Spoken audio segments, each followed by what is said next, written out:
देख रहे हैं और आपके साथ मैं हूं अंशिका पाठक। शुरुआत करेंगे दिल्ली से इस वक्त की आ रही सबसे बड़ी खबर के साथ। दिग्गज नेताओं से सीएम डॉक्टर मोहन यादव की मुलाकात लगातार जारी है।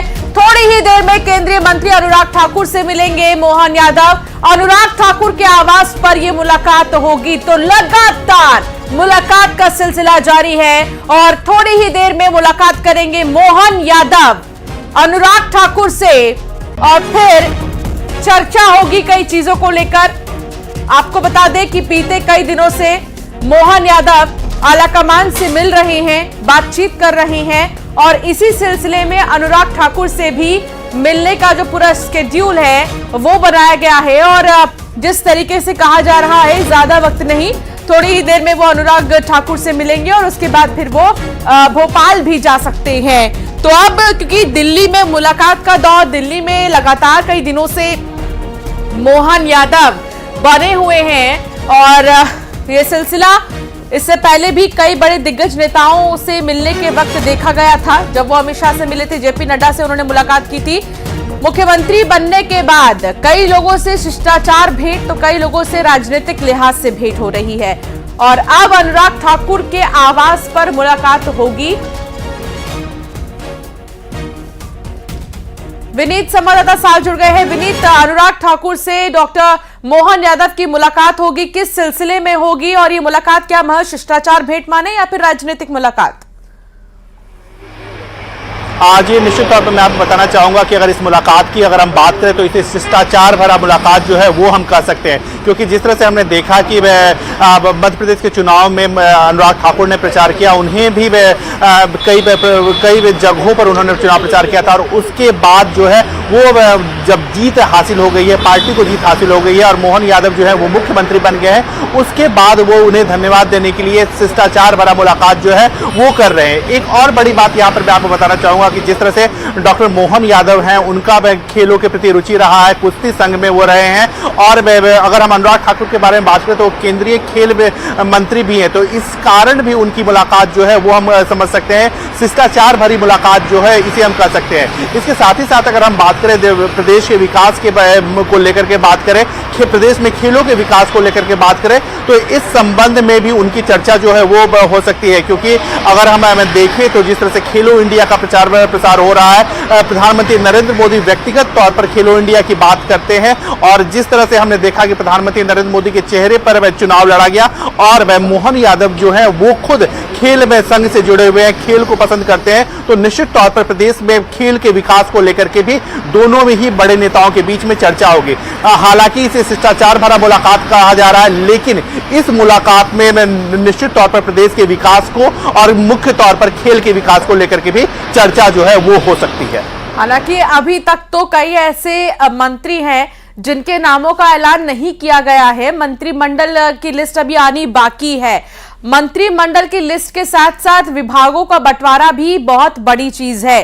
क्या उन तमाम चीजों को लेकर भी बातचीत हो रही है? जो लोग आए थे प्रचार प्रसार जिन्होंने किया था मध्य प्रदेश में, क्योंकि मध्य प्रदेश में भी ठीक इसी तरह विभाग होंगे, जिम्मेदारियां बांटी जाएंगी, तो फिर थोड़ा चर्चा राय मशवरा अनुराग ठाकुर से लिया जा रहा है।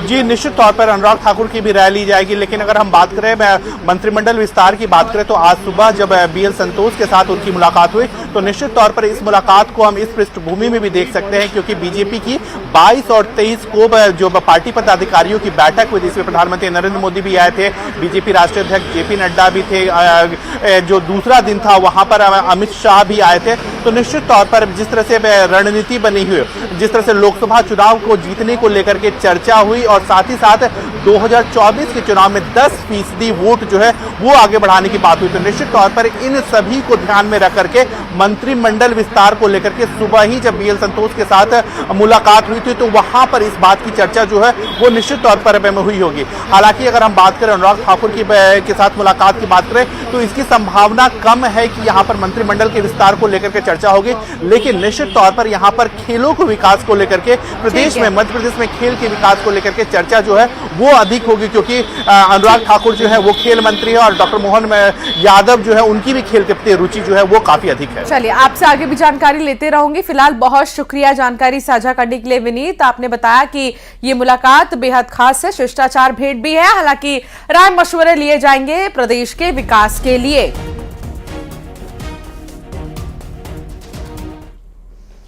और अब बात जालिम जेठ की होगी।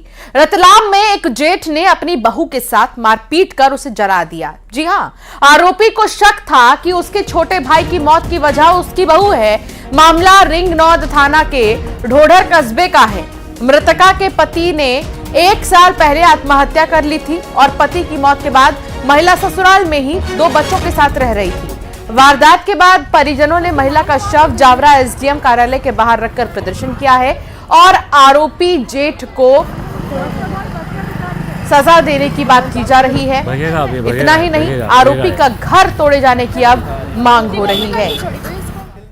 ये पूरा मामला रतलाम का। रतलाम से सुधीर सहयोगी साथ जुड़ गए हैं। सुधीर, जालिम जेठ को लेकर आपके पास क्या जानकारी है? कार्रवाई के नाम पर क्या किया जा रहा है? परिवार वालों की क्या मांग है? देखिए, तत्काल ही जो है मौके पर इस जेठ को आसपास के लोगों की मदद से पकड़कर पुलिस के हवाले कर दिया था, लेकिन जो वीडियो सामने आया वो बहुत ही ज्यादा विभत्स है, भयानक है। क्योंकि मारपीट के बाद जैसे ही महिला अपनी जान बचाने के लिए घर से बाहर भागी तो वैसे ही जेठ ने उसे गिराकर अधमरा कर दिया और ज्वलनशील पदार्थ डालकर जो उसे आग लगा दी। तो कुल मिला के देखे तो जो लोग हैं वो यहाँ पर भी वीडियो बनाते हुए नजर आए। किसी भी जो राहगीर है उसने इस महिला की जान बचाने की कोशिश नहीं किया, एक भी कंकर उठाकर मारने की जहमत नहीं उठाई। हर आदमी यहाँ पे वीडियो बनाते हुए और आरोपी को कोसते हुए नजर आया। तो कुल मिला के जो नजारे बड़े शहरों में दिखाई देते हैं वो परंपरा, वो परिपाटी अब छोटे कस्बों में भी दिखाई देने लगी है। क्योंकि इस पूरे घटनाक्रम के बाद जो परिजन है वो आक्रोशित है और इन लोगों ने जावरा एसडीएम कार्यालय के बाहर शव को रखकर प्रदर्शन किया। जो आरोपी जेठ है सुरेश राठौर, उसका घर तोड़ने की भी यहां पर मांग की गई। चूंकि पूरा मामला प्रॉपर्टी विवाद को लेकर भी लगातार सामने आ रहा है, क्योंकि जो प्रॉपर्टी का यहां पर डिस्ट्रीब्यूशन हुआ था उसको लेके ये जो बहू है, जो मृतिका है, वो नाराज थी और उसके कुछ ही दिन बाद इस जो मृतिका के पति है उसने सुसाइड कर लिया था और सुसाइड की वजह जो जेठ है वो इस महिला को मानता था। तो कुल मिला के बेहद दर्दनाक ये पूरा वाकया हुआ है और जो आरोपी है वो पुलिस की गिरफ्त में है। जी, बहुत शुक्रिया सुधीर जानकारी साझा करने के लिए। खबरों में आगे बढ़ेंगे और बात करेंगे इंदौर की। इंदौर में कुत्ते के भौंकने पर, जी हां, महज कुत्ते के भौंकने पर बुजुर्ग महिला की हत्या कर दी गई। युवक ने 70 साल की बुजुर्ग को लात मारी, महिला की मौत हो गई है। आरोपी युवक को गिरफ्तार किया गया है। शांतिनगर की रहने वाली थी शीलाबाई। महिला ने कुत्ते पाल रखे थे। कुत्ते के भौंकने पर पड़ोसी राकेश गोयल भड़क गया। महिला को पहले डंडे से पीटा, फिर लात मारा। आजाद नगर थाना क्षेत्र की पूरी घटना है। आरोपी युवक केटरिंग का काम करता है और देखिए कितनी खौफनाक वारदात है ये। इंदौर में कुत्ते के भौंकने पर बुजुर्ग महिला की हत्या कर दी गई और गुस्साए पड़ोसी ने डंडे और लात मारकर महिला की जान ले ली है। आरोपी को फिलहाल गिरफ्तार कर लिया गया है और अब आगे की जांच शुरू होगी। लेकिन अपने आप में काफी चौंका देने वाला मामला कि अगर किसी ने कुत्ते पाल रखे हैं तो क्या इस चीज की आजादी नहीं है उसको, और अगर कुत्ते भौंक रहे हैं तो फिर मौत ही क्या एकमात्र सजा है। मिथिलेश गुप्ता सहयोगी साथ जुड़ गए हैं। मिथिलेश, आखिर ये चौंकाने वाला मामला जो सामने आया है, इसमें अब पुलिस की तरफ से क्या कार्रवाई की जा रही है? आस पड़ोस के लोगों का क्या कहना है? क्या मानसिक रूप से युवक ठीक था? अंशिका, आरोपी युवक गिरफ्तार हो चुका है और मानसिक रूप से बिल्कुल स्वस्थ था। उसे इस बात से नाराजगी थी, इस बात में गुस्से में था कि जब वो घर अपने जा रहा था तो जो पड़ोसी कुत्ते वो भौंक रहे थे और कुत्ते के भौंकने से गुस्साए शख्स ने इस कदर बुजुर्ग महिला की पिटाई की कि मौके फिर उनकी जान चली गई। पहले डंडों से पीटा, उसके बाद पेट में लात मार दी और महिला की वही मौत हो गई। अंशिका, सबसे बड़ा सवाल है, आसपास कई सारे मकान हैं, कॉलोनी है, लोग वहां पे मौजूद थे, आखिर वो क्या कर रहे थे? क्या समाज के लोगों का ये दायित्व नहीं बनता है?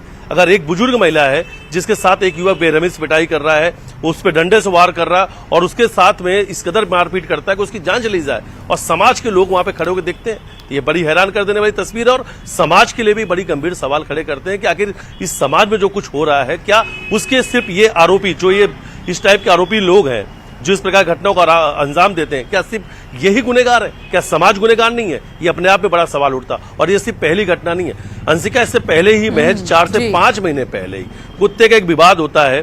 कुत्ता किसी पड़ोसी घर के सामने जाके भौंकने लग जाता है और इस बात से नाराज वो व्यक्ति ने अपने घर के पे रखी लाइसेंसी बंदूक से फायर कर दिया, जिसमें जीजा और साले की जान चली गई। वो भी घटना इंदौर की है। तो इस प्रकार के जो घटने हैं ये बड़े सवाल खड़े करते हैं कि आखिर समाज जो है वो किस दिशा में जा रहा है। और ऐसा ही कल कुछ हुआ इंदौर के आजाद नगर थाना क्षेत्र के शांति नगर में, जहां पर 70 वर्षीय महिला की इसलिए हत्या कर दी गई क्योंकि उसने 3 से 4 कुत्ते पाल रखे थे। एक युवक को देखकर वो कुत्ते भौंक रहे थे और शख्स का नाम है जिसने ये हत्या की, उसका नाम है राकेश गोयल और वो केटरिंग का काम करता है। पूरी तरीके से स्वस्थ था, सिर्फ नाराजगी इस बात से थी कि कुत्ता उसे देख के भौंक रहा था और उसके बाद उसने उस महिला की हत्या कर दी जिसने उस कुत्ते को पाल रखा था। फिलहाल आरोपी युवक करता था, इसके परिजन भी क्या इसी के साथ रहते थे? और इस तरह की सनकपन इसने जो दिखाई है, अब इसमें कार्रवाई के तौर पर क्या की जाएगी और ऐसे मामलों में आमतौर पर सजा क्या होती है मिथिलेश? देखिए, हत्या हुई है तो हत्या के तहत आईपीसी 302 के तहत केस दर्ज किया गया है और इसमें जो सजा का प्रावधान है वो उम्र कैद की सजा का प्रावधान है। उम्र कैद की सजा के लिए पुलिस इसमें जांच करेगी, जांच करने के बाद विवेचना की रिपोर्ट कोर्ट में पेश की जाएगी। लेकिन देखिए, फिर से मैं वही कहूंगा कि देखिए हत्या तो हो चुकी है, लेकिन हत्या की जो वजह सामने आई है वो काफी हैरान कर देने वाली है। सिर्फ महज एक 70 वर्षीय वृद्ध महिला की हत्या इसलिए कर दी जाती है क्योंकि उसने जो कुत्ते पाल रखे थे वो भौंक रहा था, उसके बाद उस युवक ने, तो कहीं ना कहीं से लोगों की जो मानसिकता है वो देखने वाली बात है कि आखिर लोगों की मानसिकता जो है वो लो टेम्परामेंट। ऐसे में सवाल ये कि जानवर कौन, इंसान या वाकई में जानवर? बहुत शुक्रिया मिथिलेश जानकारी साझा करने के लिए। तो बहुत ही दुखद है, ऐसी घटनाएं जब होती हैं तो अपने आप में चौंक जाते हैं लोग, लेकिन अपील है कि इस तरह की चीजों से प्लीज दूर रहिए और ऐसे ख्याल दिमाग में मत लाइए। आगे बढ़ेंगे, शिवपुरी जिला अस्पताल परिसर में एक मां ने अपने बच्चे को बरामदे पर जन्म दिया। बताया जा रहा है कि देर रात प्रसव के लिए लाई गई महिला को चिकित्सकीय मदद नहीं मिलने पर महिला को मजबूरन खुले बरामदे में ही बच्चा को जन्म देना पड़ गया। प्रसूता की सास का कहना है कि अस्पताल में देर रात ना तो कोई स्टाफ था ना ही डॉक्टर, जिसके बाद महिला ने शॉल और साड़ियों को उड़ाकर उसका घेरा बनाकर बच्चे को जन्म दिया। हालांकि जच्चा और बच्चा दोनों स्वस्थ है, लेकिन स्वास्थ्य विभाग की देखिए ये लापरवाही कि रात 12 बजे, 1 बजे, 2 बजे कोई डॉक्टर ही नहीं है। और अगर इमरजेंसी की चीजें होती हैं, इमरजेंसी की घटनाएं सामने आती हैं तो यहां पर लोगों को खुद डॉक्टर बनना पड़ता है। कहाँ से आई हो आप? खोरगार से। जो आपको जो शाम के टाइम यहाँ पे जब आई थी डिलीवरी के लिए रात में तो इनके लिए क्या हुआ बता पूरा? जहाँ दर्द हुए, हाँ दर्द कर रहे आ रहे जाए सीएम बोले की जैसे तैसे पहुंच जाए, नहीं पहुंच पाई, गेट पे ही मोड़ी हो गई। अच्छा हाँ। तो हॉस्पिटल में स्टेचर वगैरह नर्स वगैरह कोई आया था? हाँ वहाँ भीतर तो आई, हम ले गए। नहीं वहाँ पर जो डिलीवरी हुई थी उस समय कोई था क्या हॉस्पिटल का? तब नहीं है, कोई भी नहीं था। तो कितनी देर बाद इनको उपचार मिला? जानी थोड़ी देर में आए, ठंडी सी लगा सुई भी आ गई। 1 घंटे बाद में उपचार मिला जब नर्स वगैरह सब आई, इससे पहले कोई नहीं आया उनके, है ना? वो नहीं है तुम आतंक में?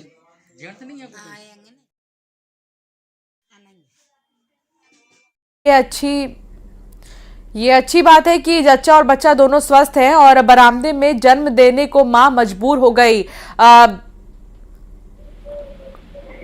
अशोक अग्रवाल सहयोगी साथ जुड़ गए हैं।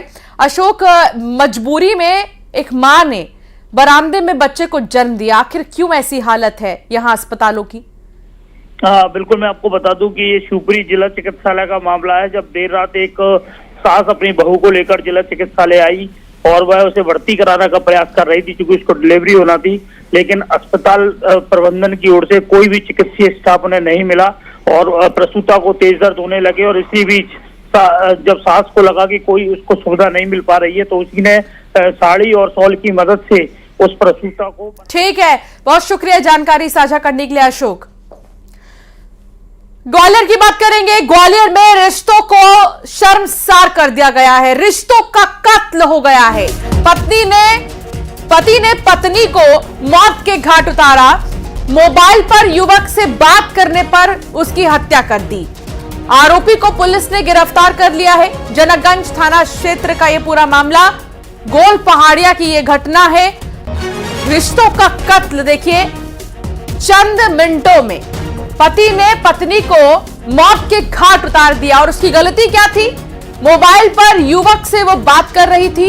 इसी बात पे गुस्सा होकर पति ने पत्नी को मौत की सजा दे दी और उसकी हत्या कर दी। आरोपी को पुलिस ने गिरफ्तार कर लिया है। जनकगंज थाना के गोल पहाड़िया की यह पूरी घटना, ग्वालियर से बड़ी खबर आई है। और देखिए, रिश्तों को तार तार, एक पति ने अपनी ही पत्नी की हत्या कर दी। उसकी गलती सिर्फ इतनी थी कि वो एक युवक से फोन पर बात कर रही थी। वो युवक कौन था, क्या था, इस बारे में अभी तक पुख्ता जानकारी नहीं मिली है। लेकिन गुस्से का अंदाजा देखिए, गुस्से का लेवल देखिए कि पत्नी को मौत की सजा दे दी, मौत के घाट उतार दिया पति ने और उसकी हत्या कर दी।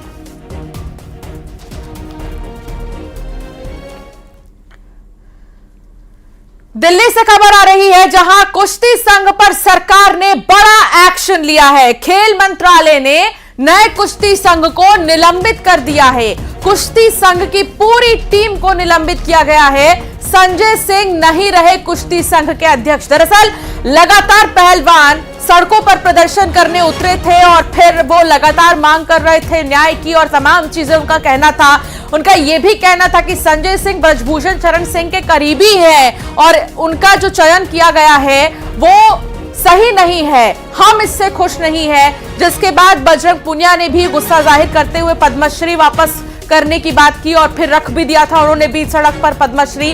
साक्षी मलिक का बयान आया था कि अब वो कुश्ती छोड़ रही हैं, आगे से वो कभी नहीं लड़ेंगी और वो ये जंग हार चुकी हैं। इस बीच देखिए एक्टिवनेस, सतर्कता सरकार की तरफ से। कुश्ती संघ पर सरकार ने बड़ा फैसला लिया और जो नाराजगी पहलवानों की आ रही थी उसको संज्ञान में लेते हुए खेल मंत्रालय ने कुश्ती संघ को ही निलंबित कर दिया है। कुश्ती संघ की पूरी टीम को निलंबित किया है। फिलहाल संजय सिंह कुश्ती संघ के अध्यक्ष नहीं हैं।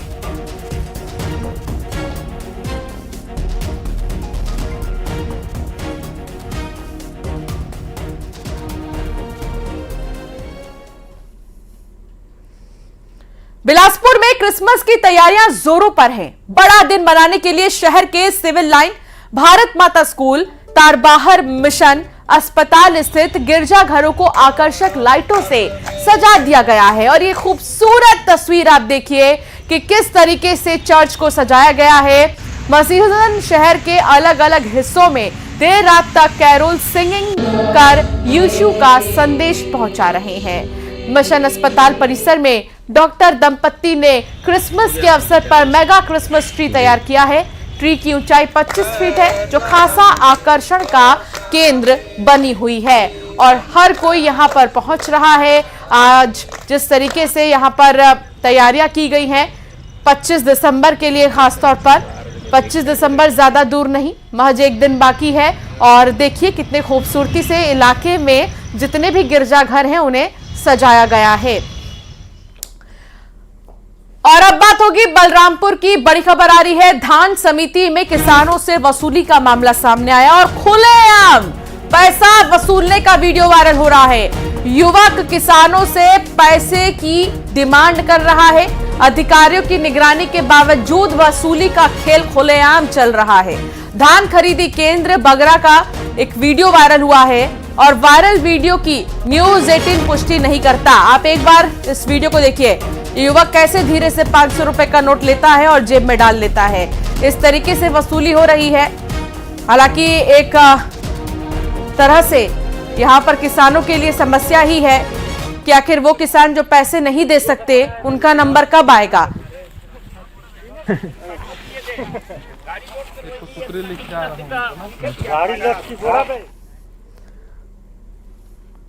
और अब बात कोरबा की, जहां भाषण के दौरान पूरा का पूरा मंच गिर गया। कैबिनेट मंत्री लखनलाल देवांगन मंच पर मौजूद थे। दरअसल उनका स्वागत किया गया फूल माला पहनाकर। जोरदार उनके जो समर्थक हैं वो खुश नजर आ रहे थे और उनका स्वागत कर रहे थे। इसी बीच भाषण देने के दौरान लखनलाल देवंगन अचानक से डिसबैलेंस हो गए। जब देखा गया पूरा वीडियो आप देखिए, इसमें दिखाई दे रहा है कि मंच के गिरने से खलबली मच गई और भरभरा कर ये मंच गिरा, जिसके बाद सब इधर उधर हो गए।